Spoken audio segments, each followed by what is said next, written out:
सुश्री इकरा चौधरी जी, please आप बोलिएगा। धन्यवाद सभापति जी।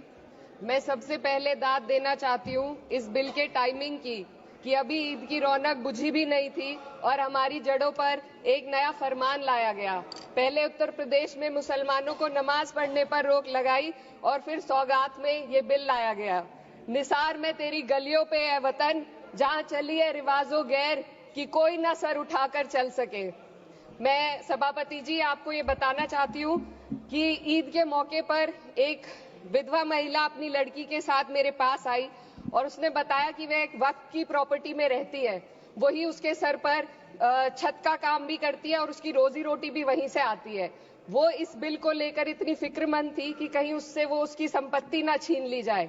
वो अकेली एक ऐसी महिला नहीं है, ऐसे लाखों लोग हैं जो वक्फ की गरीब महिलाएं जो वक्फ की संपत्ति से अपना रोजगार चला रहे हैं।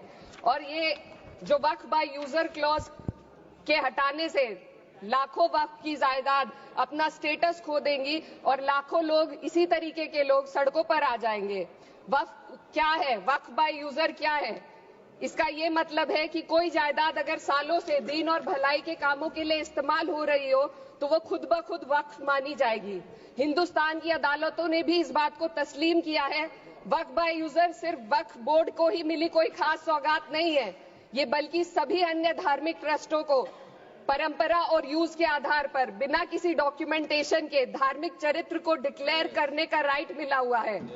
भारत के संविधान के आर्टिकल 13 क्लॉज 3 में कस्टम और यूसेज को कानूनी वैधानिकता प्रदान करता है। इसी आर्टिकल से वक्फ बाय यूजर भी निकला गया है। इस बिल के कानून बनने पर वक्फ बोर्ड तो इस प्रोविजन से हाथ धो बैठेगा, लेकिन अन्य धार्मिक ट्रस्टों को यह सुविधा जारी रहेगी। इससे भारतीय संविधान के आर्टिकल 14 और 15 का सीधा उल्लंघन है, जो धर्म और जाति के आधार पर भेदभाव और कानून के सामने सभी की बराबरी पर जोर देता है। मैं इसके साथ ये भी कहना चाहती हूँ कि सत्ता के लोग जो एक दूसरे की पीठ थपथपा रहे हैं कि वक्फ बाय यूजर का जो अमेंडमेंट इन्होंने दिया उसको एक्सेप्ट कर लिया गया है, लेकिन इनकी शरारत यह है कि उसके साथ ही एक ऐसा प्रोवाइजो इसमें शामिल किया गया जिसके आधार पर यह कहा गया है कि अगर कोई भी वक्फ की संपत्ति विवादित हो तो वो अपना वक्फ स्टेटस खो देगी। तो जो अमेंडमेंट इन्होंने दिया है जिसको एक्सेप्ट कर लिया गया है उसका कोई मतलब नहीं है, ये इनकी नीयत है जो साफ जाहिर हो रही है। सोने पर सुहागा एक काम और किया है, सरकार ने वक्फ की कानून के सेक्शन 107 को हटाकर लिमिटेशन एक्ट में 12 साल तक ही किसी के खिलाफ अदालत में जाने का प्रोविजन है। सेक्शन 107 में बोर्ड को लिमिटेशन एक्ट से राहत मिली हुई थी। वक्फ बोर्ड कभी भी अवैध कब्जाधारियों के खिलाफ अदालत जा सकता था। अगर ये सेक्शन ना हो तो अवैध कब्जा करने वाले लोग कानूनी प्रक्रिया का फायदा उठाकर वक्फ की प्रॉपर्टी को हड़प सकते हैं। अन्य धार्मिक ट्रस्टों पर भी ये लिमिटेशन एक्ट लागू नहीं होती, तो फिर वक्फ बोर्ड के साथ ये सौतेला रवैया क्यों किया जा रहा है? धर्म को देखकर दोहरी नीति क्यों अपनाई जा रही है? सेक्शन 107 और वक्फ बाय यूजर को अगर एक साथ पढ़ा जाए तो इससे लाखों वक्फ की प्रॉपर्टी पर कब्जा किया जाएगा। इसलिए ये बिल मुसलमान की भलाई का नहीं बल्कि उनके वजूद और विरासत को मिटाने का बिल है।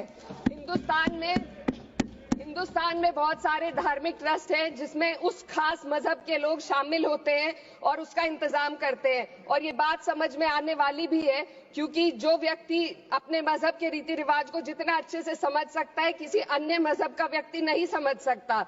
आर्टिकल 26 क्लॉज 2 के तहत धार्मिक संप्रदायों को अपने मजहबी इदारों के एडमिनिस्ट्रेशन का हक देता है, लेकिन वक्फ बोर्ड के बारे में इसको उल्टा किया जाए। Sir 2 minute sir please 2 minutes. सरकार इसे एक सेक्युलर बॉडी मान रही है और इसमें गैर मुस्लिमों को शामिल करने की बात कह रही है। आपके मुंह से सेक्युलरिज्म की बात सुनकर अच्छा लगा, लेकिन अगले ही पल ये भ्रम टूट जाता है क्योंकि आपको सिर्फ दान देने के लिए प्रैक्टिसिंग मुस्लिम का आपने क्लॉज डाला है, लेकिन बोर्ड में बैठने के लिए मुस्लिम होने की कोई आपकी क्लॉज नहीं है। तो इससे आपकी जो दोहरी नीति है वो साफ जाहिर होती है। ये वही सरकार है जिसने राम जन्मभूमि ट्रस्ट में ये लिख दिया कि जिला अधिकारी भी अगर होगा तो हिंदू होना चाहिए। कोई मुझे बताए कि वहां पर सेक्युलरिज्म का रस क्यों नहीं घोला गया। सर, आखिर में मैं अपनी बात को खत्म करने से पहले महिलाओं का मुद्दा बार बार उठाया जा रहा है। सरकार का कहना है कि बोर्ड में मुस्लिम महिलाओं को रिप्रेजेंटेशन देंगे। इस कानून से पहले भी मुस्लिम महिलाएं बोर्ड में मेंबर रह चुकी हैं और मिनिमम 2 का प्रोविजन था, उससे ज्यादा भी हो सकती थी। सर, मैं ये कहना चाहती हूँ कि सरकार ने महिलाओं के लिए ऐसा कौन सा नया काम किया जिसका ढिंडोरा सरकार का हर सदस्य पीट रहा है। इस बात की तायद अगर आपकी तरफ से कोई मुस्लिम महिला करती तो हम उसका यकीन भी करते, लेकिन अफसोस आपकी इतनी लंबी कतार में एक भी मुस्लिम महिला नजर नहीं आती है। महिला नहीं है, एक महिला। सर, मैं खुद एक मुस्लिम महिला हूँ।